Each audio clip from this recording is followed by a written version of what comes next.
मी जेव्हा राजकीय कार्य सुरू करण्याचं स्वतःच्या मेहनतीवर आणि स्वतःच्या विचारांवर प्रयत्न सुरू केले, सुरुवातीच्या काळात आपण सगळेच जाणता की दुर्गावकर साहेबांची सुद्धा मदत नव्हती मला. मी माझ्या मेहनतीवर करत होतो.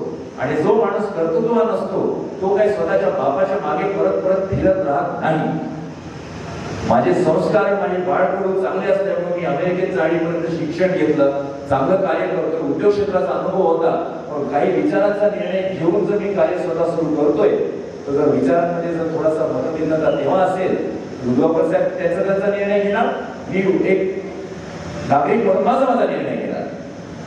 म्हणून मी भाजपचं कार्य सुरू केलं होतं. काही गोष्टी आवडल्या होत्या, पण नंतर असं जाणवायला लागलं मागच्या 4-5 वर्षाच्या अनुभवानंतर की मी भारतीय जनता पार्टी जॉईन केली होती आणि आयुष्यातली माझी पहिली राजकीय पार्टी आहे. पण त्या पार्टीचं नंतर रूपांतर झालं भ्रष्टाचारी जनता पार्टी.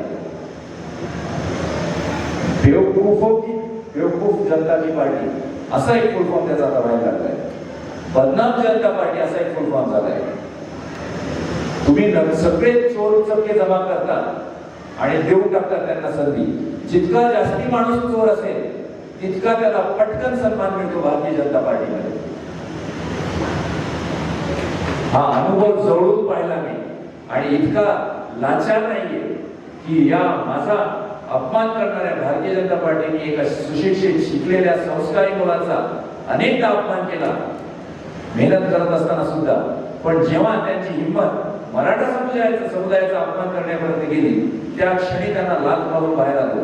कारण लोकशाहीमध्ये जेव्हा 1.5 कोटी लोक एकत्र येतात आणि तुम्ही जर स्वतःला प्रधानमंत्री म्हणून घेता, मुख्यमंत्री उपमुख्यमंत्री म्हणून घेता आणि एवढी साधी अक्कल जर तुम्हाला नाहीये की त्या 1.5 कोटी लोकांचा उल्लेख करून की या बाबतीत आम्ही काहीतरी करतो, हे जर तुम्ही करत नसताल तर तुमच्यासारख्या बेअक्कल नेता आयुष्यात कधी पाहिला नाहीये, असं मला जाणवायला लागलं होतं. आणि असं माझं म्हणणं आहे.